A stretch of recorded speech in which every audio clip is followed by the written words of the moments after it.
I'm excited to be here today with Tracy Williams, the president and CEO of the YWCA. Welcome, Tracy. Well, thank you for having me. Glad to be here.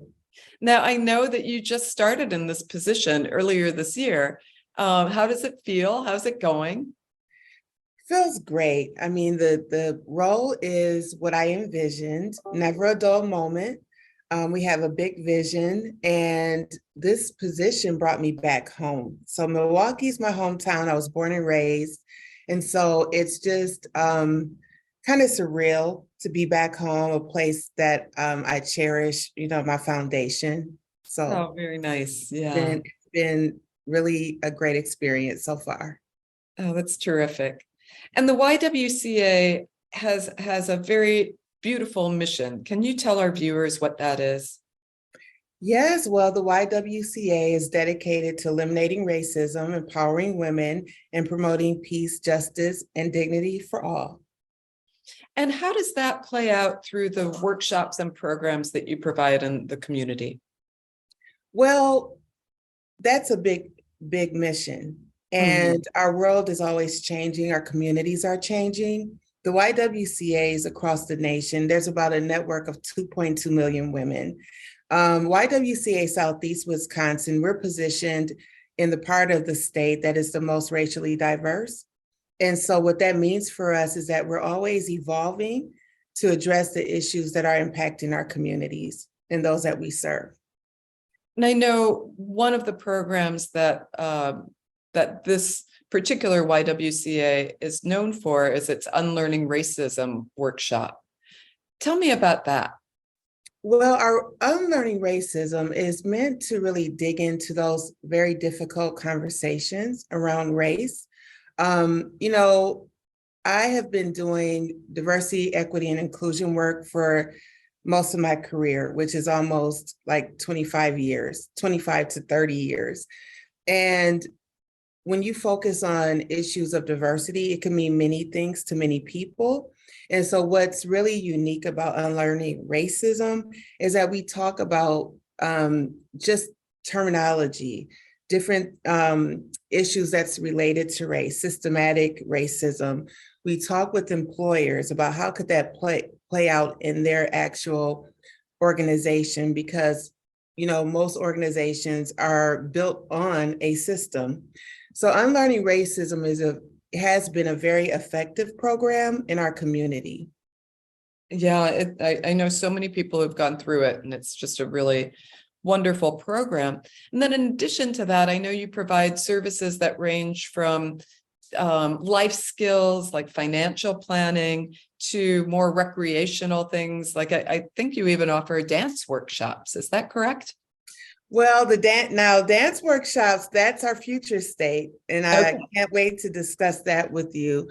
But for quite a while, we've been doing like financial management courses because we are seeking to be a more holistic organization and making sure that our constituents and stakeholders don't see us as just a women's organization or just an organization that focuses on race. When you look at both together, it's pretty broad in terms of who we serve in the community. So yes, we do help with finances. At one point, we focused on helping those we serve get ways to work through transportation and eliminating barriers. And that's another piece to racial justice, is eliminating barriers for those who are experiencing inequities. Now, so in the dance programming, you touched on the fact that there's a new strategic plan going forward in 2023. Can you talk a little bit about that? Surely. So first of all, I was hired by the board of directors, and one of the prerequisites to getting the role was to put forth what are some ways that you would put forth a new vision for the organization. And when I stepped into this role, what was obvious to me is our positioning. So our headquarters building is in the heart of Milwaukee's Bronzeville neighborhood, which is a very thriving neighborhood. We're about a mile away from downtown, Pfizer Forum. And we have about 70,000 square feet of space. And due to COVID, much of our space is available, but the building is in need of, updating, upgrades. And so we're known as well in our community.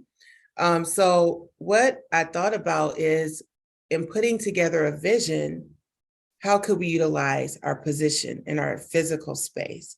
And so I've partnered with a world-renowned choreographer that most know in Milwaukee and actually throughout the world, Frank Gatson Jr., who actually is very committed to Milwaukee. And he actually, he has a story behind him coming back to Milwaukee. He kind of goes to LA and comes back to Milwaukee, but we forged a very strong partnership around performing arts and athletics. Oh, So, yes. that sounds so great. Yeah, and what we talk about is like bridging races, the issue of race and culture, and what does that mean for our community? How do we activate? So I'm moving more, not moving from theory, because theory is always needed, but how do you activate theory so that it becomes reality?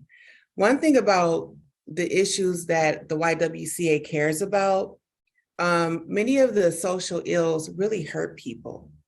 And no one wants people to walk around wounded, hurt, and it plays out in so many ways.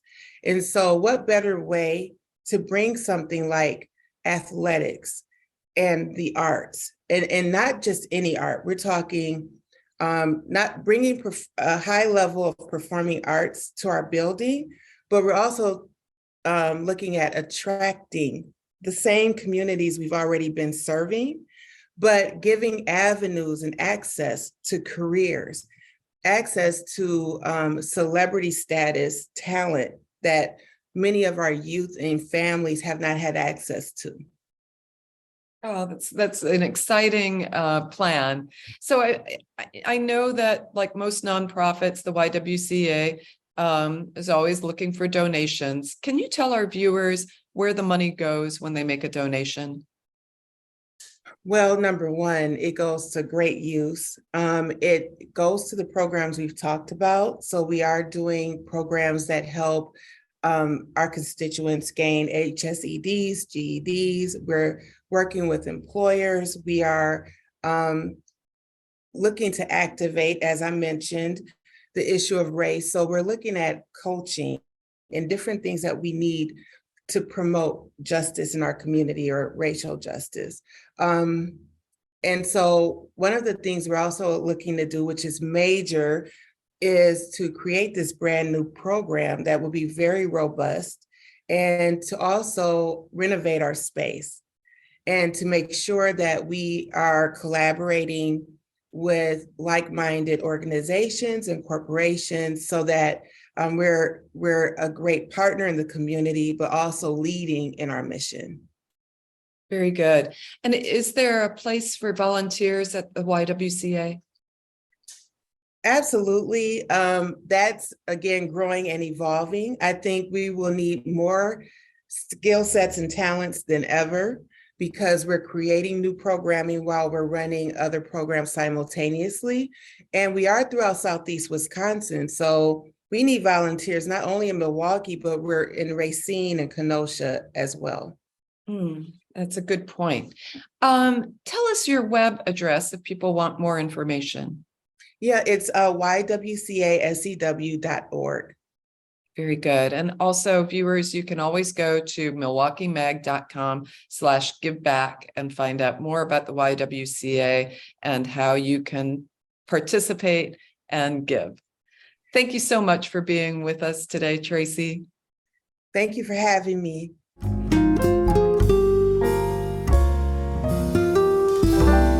So our next guest is Wisconsin Community Services, and we have with us Clarence Johnson, who is the president and CEO.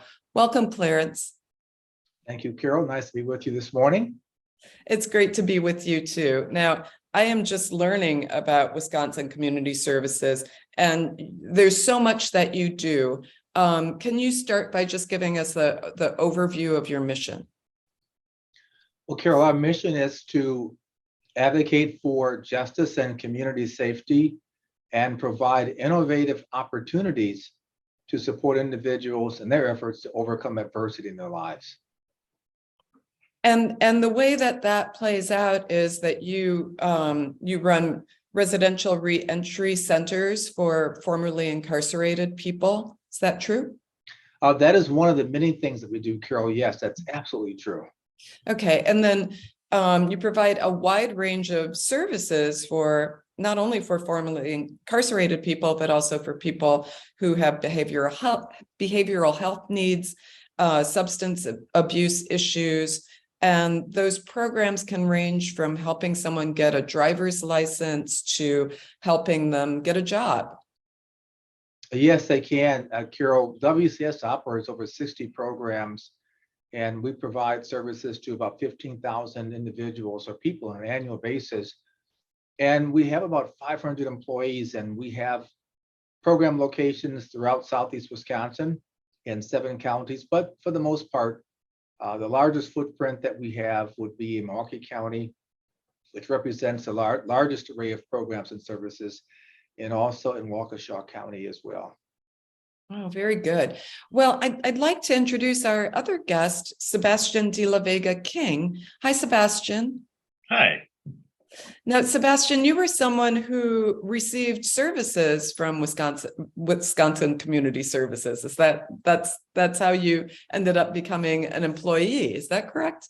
Yes, that is correct. I was a participant at one of the RRCs called Parsons, and it's a federal reentry center. And while I was there, I saw one of the facilities maintenance employees walking around fixing things, and decided to see a good opportunity, and I kind of jumped on it and had a conversation with him and spoke about my experience, and ended up getting the program director's email and sent my resume, and within a couple of weeks I was hired.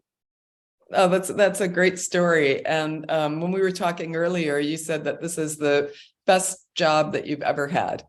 It absolutely is. I've had a lot of jobs in my past. I've had a lot of different types of careers that, I thought were good for me. And there's just a certain combination of things that I really have to have. And one of the biggest is appreciation and value in my work. And that's something that I find here at WCS more than I've ever seen or experienced ever before. So that's wonderful. Clarence, there, with all this work you do, I'm sure that you have a need for funding and donations. Can you tell our viewers a little bit about where the money goes when they make a donation? Well, Carol, that can go to any number of places. We certainly can use donations to just support the mission of the organization, in which case that's a general donation, which allows us to direct that donation to the program perhaps that's most in need, whether it's our driver's license program or one of the programs that we hope to launch next spring called Nova House, which is a recovery house. It'll be peer-led and peer-run, and by that I mean run by those who have lived experience, people who are in recovery themselves who can support and mentor others. So those are 2 examples of how those donations can be very targeted for a program. And also, as I said, certainly donors can give money to our mission, and then let us decide where that perhaps donation is best directed to. And is there a need for volunteers?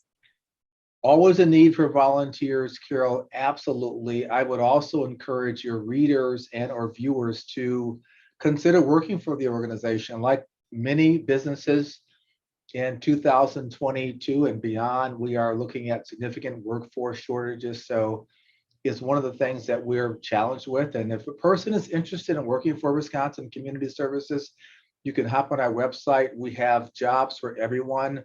Those people who have high school education perhaps, but don't have a lot of college, or those who have college degrees or advanced degrees. So I always say, and as Sebastian knows, it's a very diverse organization, people from different walks of life, different backgrounds, and everyone brings value to the organization. And so I would encourage your readers and listeners to consider also a career, as Sebastian so eloquently talked about, with Wisconsin Community Services.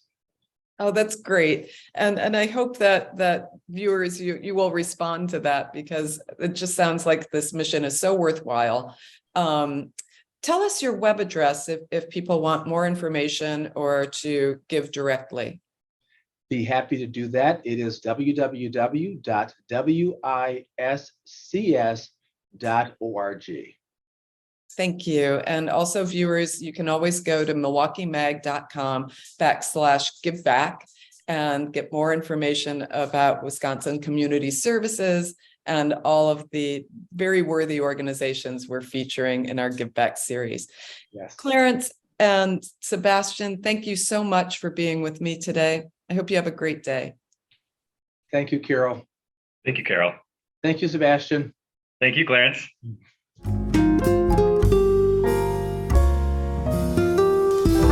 And now I'm very happy to have with me Keith Stryker from Reimagine Education. Hello, Keith. Hi, howdy, Carol. How are you doing today? Good, how are you?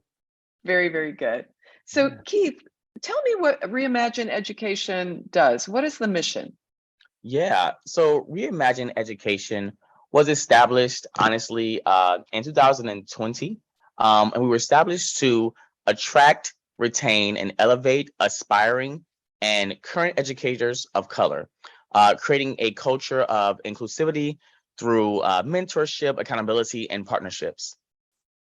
That sounds like a very worthwhile mission. Let's talk a little bit about the importance of kids seeing educators who look like themselves.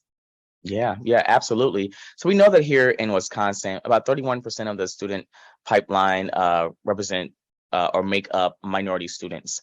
Of that 31%, we know that about 6% of teachers identify as teachers of color within the Wisconsin school system.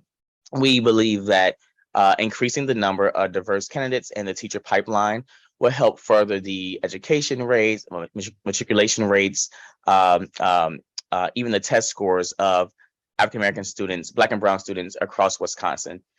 Recently, we read a survey that was done nationally across the country, and Wisconsin students came in.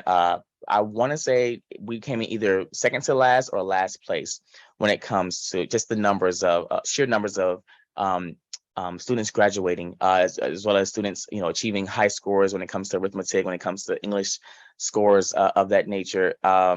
We know, unfortunately, that even though Wisconsin came in, dead last, the percentage of Black and Brown students within, of course, Milwaukee County and some other counties, Dane County, those students that identify as Black and Brown students, the numbers for those students, it's even worse. And so we're here to shore up those numbers, to make sure that we get our students properly trained, properly educated. We believe that having teachers in the classroom and even in leadership that can empathize with those students and the backgrounds and the struggles that they have, at home and inside their communities, can really impact what those students do within the classroom and then beyond.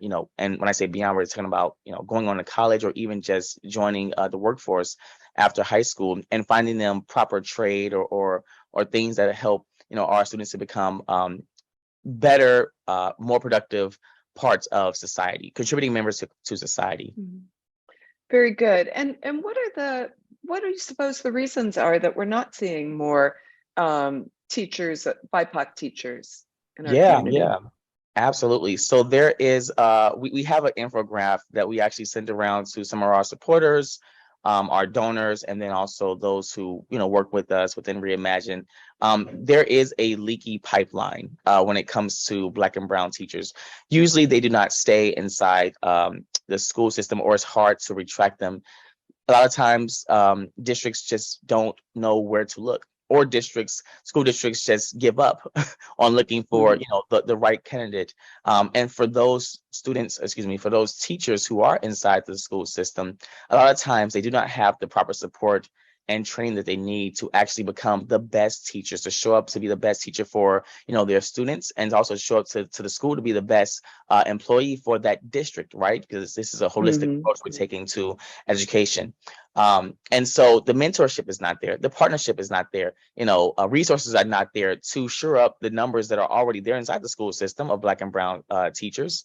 That's 6%, but then that number decreases because a lot of times there's a high rate of recidivism. A lot of times those numbers go away within a matter of a year or two. We have Black and brown teachers who are or who are fired up and excited to join the workforce and become teachers and go into their community schools and do what they can for students of all kind, right? Black, brown, what have you. But a lot of the times the support within that school system isn't there to help those Black and brown teachers. And so that's why Reimagine Education exists. Very good. And so you are filling that gap of support, mentorship, encouragement, resources. Tell me just a little bit about how you do that. Yeah. So we actually have a number of different programs that we do within Reimagine Education. So one of the things that we actually started back in 2 years ago was the Howard Stryker and King Scholarship Foundation. So that foundation, which is a part of our mission within Reimagine, actually gives a scholarship to Black and brown students who are going off to higher education and pursuing a degree in education. So we give them a scholarship to just let them know, hey, there are organizations out here that actually support you, right? And they usually use that money we give them to, buy books, supplies, buy a computer, and whatnot. We also have a number of different programs and partnerships that we have within Reimagine Education with folks throughout the city. We have partnerships with Milwaukee's Finest Scholars. We have partnerships with BMO Harris Bank. We also have a number of different programs like the incubator program that we're putting together and we'll be launching next year in the spring of 2023. And that program is actually to start recruiting more teachers, right? To get them that training that they need, to get them those resources that they need, to get them those partnerships that they need to make sure they're the best in and outside of the classroom, right? So we have programs coming up for teachers we haven't launched yet. That program launches in the spring of 2023. It is a teachers incubator program. So we're excited about that. And then we also have Teach Like Me. So we actually go into the school system. We take high schoolers in their junior and senior year, and we get them fired up about, becoming possible educators, helping them to go and mentor younger students, helping them when it comes to, again, those funding, those dollars, any help when it comes to going on to pursue a degree in higher education so they can come back into their community and serve the students they need to serve. So we do a number of different things. Those are 3 things that are top of mind right now: scholarship program, the incubator program, and then the Teach Like Me program. With the incubator program, we're going to do something really special with the students who come through our doors. And that is, again, providing them with not only, funding for that time that they're in our program, but also helping them to find jobs. So these are actually students who are in college looking to go into the workforce to become teachers. So helping to find them jobs, helping to connect them to actual principals inside the actual school districts. They can do interviews. They can do mock interviews. They can actually get on the ground real-time training on what you need to do once you actually achieve your degree and go into the school system. Principals, here's how you need to interact with your principal. There's politics to everything, so here's how you navigate that space. And if you are a teacher in the workforce currently and want to go from teaching to administration, we have resources for that as well. So I hope that wasn't too long, but that's a couple different things going. Well, when you have a big mission, there's a lot of components, right? Absolutely. So I would encourage our viewers to donate generously to Reimagine Education. It's an unusual mission, I think, in our community, and one that's very worthwhile. If our viewers want to find out more, what is your web address? Yeah, absolutely. So they can go to reimagineeducation.org. So it's going to be RE-Imagine. So it's IMAGINEED.org. So kind of like reimagineed.org. Gotcha. And one last question. Do you have a need for volunteers? Absolutely. Yes, absolutely. So on our website, there's a form you can fill out if you are interested in volunteering with us, helping us to advance our mission, helping us to just spread the word about what we're doing. You can go to our website as well. send us a message or send out, or fill out the volunteer link that's on the website. So yes, come one, come all. We're excited to partner with the community, to be here in Wisconsin, doing the heavy lifting, doing the work that needs to be done, because again, we want to make sure that we see or give an equal opportunity to our Black and Brown students who have been struggling here inside the education system for quite some time. So I'm honored to be here with you, Carol. Thank you so much. Well, Keith, it's a pleasure talking with you. And viewers, I hope that you will find out more about Reimagine Education by going on their website, or you can go to milwaukeemag.com/giveback. And good luck with your mission, Keith. Thanks so much, Carol. Thank you.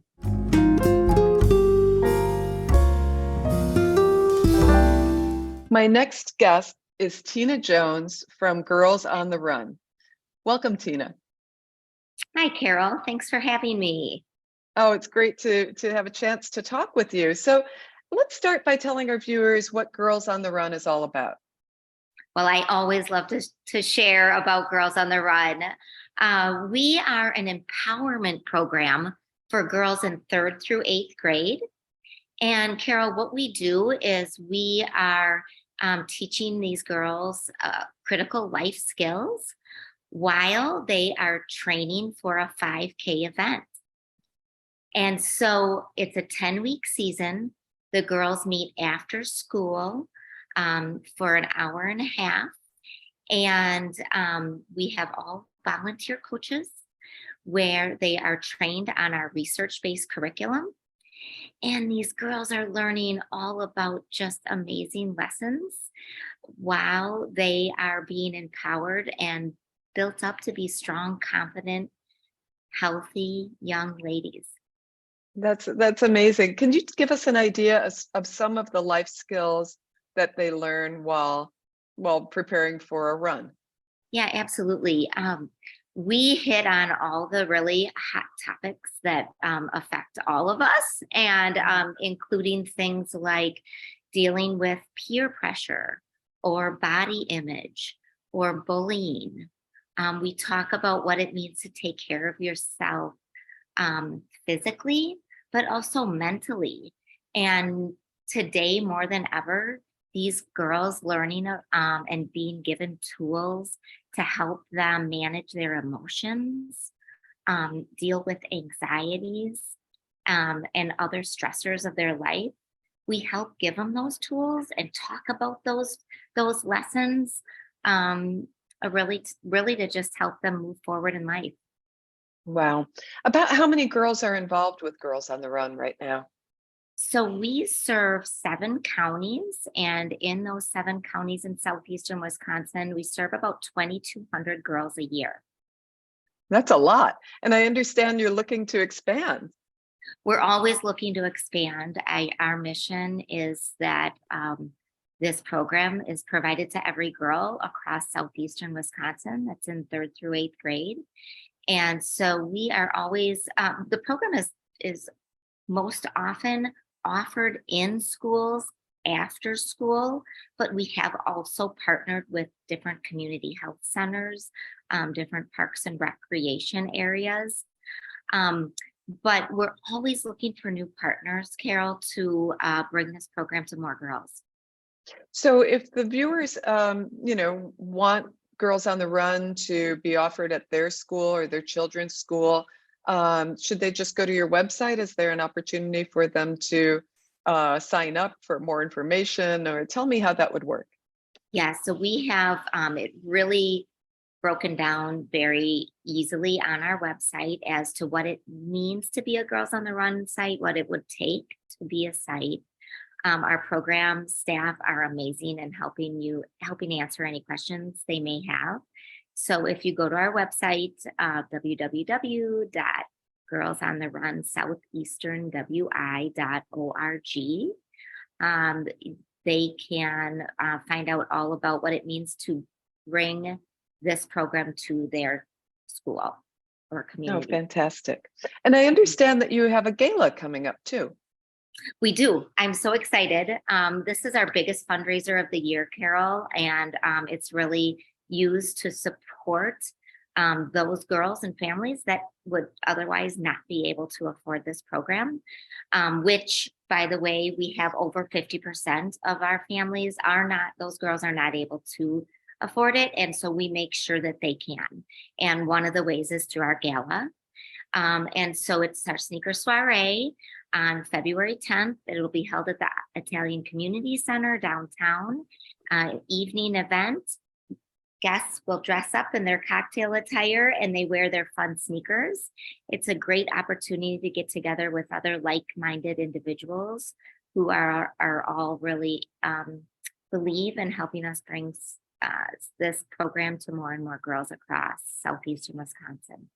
Fantastic. Tell us your web address so that people know where to go for more information.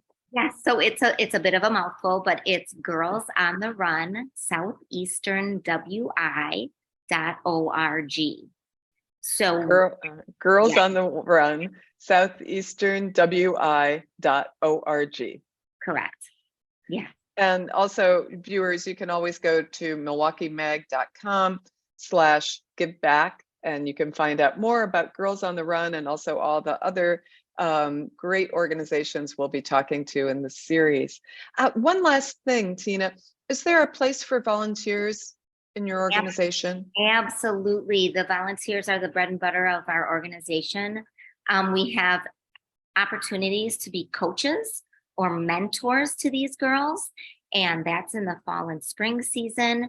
That's definitely takes a lot more time, but those opportunities are on our volunteer section, as well as done in a day opportunities like coming to our 5K. We have 2 5K celebratory events each year that are the end of the program. And those are great events where people can come, show up in the morning, volunteer, help cheer on our girls. And it's just a really amazing opportunity. Oh, fantastic. Well, Tina, thanks so much for being with me today and telling me and our viewers more about Girls on the Run. Thanks for having me.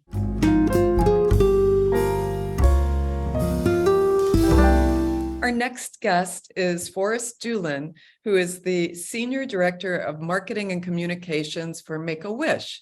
Welcome, Forrest. Thank you. Happy to be here. Well, it's great to see you. Tell us, I think most people are familiar with Make-A-Wish, but just give us a little overview of your mission. Sure. Make-A-Wish creates wishes for children who are living with critical illnesses. And they are life-changing wishes that really make a significant impact on the child's healthcare. It makes a difference in their lives emotionally, mentally, physically. And it also really makes a big difference in the lives of their families and their communities. And, I think that it's so interesting that there's some research that shows that having this sort of exciting life event brings about better medical outcomes. Yes, yeah. It's something that we as staff and volunteers that have been with Make-A-Wish for a while have known anecdotally for years.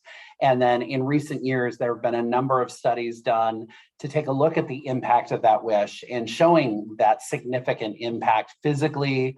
And then more recently, the effect on the emotional trauma that these children and their families go through and deal with. And so there's just a really big difference that is made when a child is given hope. And that's what Make-A-Wish is in the business of doing. We provide hope for these kids and for their families. And it is oftentimes a turning point in their medical journey. And for many of them, it just gives them that courage and all that they need to keep fighting and to keep on with finishing their treatments. And, a common misperception is that a wish is for a child who might be terminal, and reality is a wish is for a child who's living with a critical illness, and the majority of our kids do survive now, and they go on and they beat their illnesses, and the wish is part of that. It's part of that process. Many doctors actually prescribe a wish as part of the treatment plan. That is really a wonderful thing, and I'm sure it's very gratifying to be part of making all those wishes come true. Are there, could you give us an example of some of the recent wishes that the organization has fulfilled? Sure. Well, as you can imagine, during COVID, we had all of our travel wishes on hold for the safety of our kids and their families. So now that travel is resumed, right now we are granting a lot of wishes to go to Hawaii, a lot of wishes to go to Disney World and Disneyland. But we've also, through COVID, we continued granting all kinds of wishes, room makeovers. We just granted a wish for a little girl in Brookfield who wished to have a gymnastics room in her basement. And we've done camper wishes, and we've done boat wishes, and we've done other room makeovers, and all kinds of different unique wishes. Wishes are really as unique as the children are that wish for them, and every single wish is different. The reason behind the wish is always very different. Some kids, it can seem really simple, but it's very powerful. That's so great. I understand that you are working with Pizza Man on In Dough We Grow effort. What is So we were able to bring in Wish Kid Chelsea, whose wish was granted quite a few years ago. And Chelsea got to go in and work with their chefs to create a special pizza. And it's called I Wish for More Bacon. And so Chelsea designed the special pizza, and it's with classic sauce, pepperoni, bacon, blue cheese, cheese curds, cream cheese, and Parmesan cheese. And the sale of that pizza between now and the end of the year, December 31st, all the proceeds of those pizzas will go back to Make-A-Wish Wisconsin. And that's at both Pizza Man locations. I have to have one right now. I'm going to call and have one delivered. I know, it sounds delicious. We've actually got a staff gathering later this week at Pizza Man, so I'm going to get a chance to try it. Fantastic. So making wishes and dreams come true, you must have a strong need for donations to fund this. We do. Make-A-Wish is a privately funded nonprofit organization. We don't get any government funding. It is all straight individuals, corporate sponsors, foundations, grants, fundraisers. People do fundraisers on our behalf, whether it's a child's lemonade stand, or whether it's a car show, or whether it's a runway fashion show, whatever it is. There's lots of different kinds of fundraisers people will do on our behalf. And then we also do fundraisers as an organization throughout the year. And so making donations is really simple. You can do it online. You can go right to our website, wish.org/Wisconsin/donate. Super easy, and just click the donate, and you can give whatever amount. And I'll tell you, every single gift matters. Whether it's $2, whether it's $200, whether it's $20, whatever that is that someone's able to contribute, all of those funds really make a difference in giving these children hope and joy in the midst of dark and challenging times. It's really uplifting to hear about what you all do. Now, do you have a need for volunteers?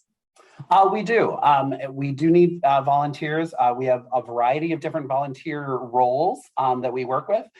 We have our wish granting roles, which are the volunteers that work specifically with the wish kids and their families to help they kind of serve as our liaisons, and they get to know the child and the family, and they help determine, they help the child and family figure out what the wish is, and they stay in contact throughout the wish process, and they get to be part of the Wish Day celebration. We also have volunteers that help in our offices, and then we also have volunteers that help us at events. Okay. Well, I hope that our viewers will donate their time, their resources to this great organization.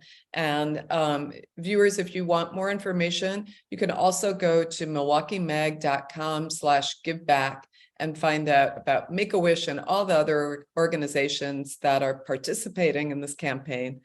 Forrest, it's a pleasure talking with you. It's nice to talk to you too. Thank you so much. Keep up the good work.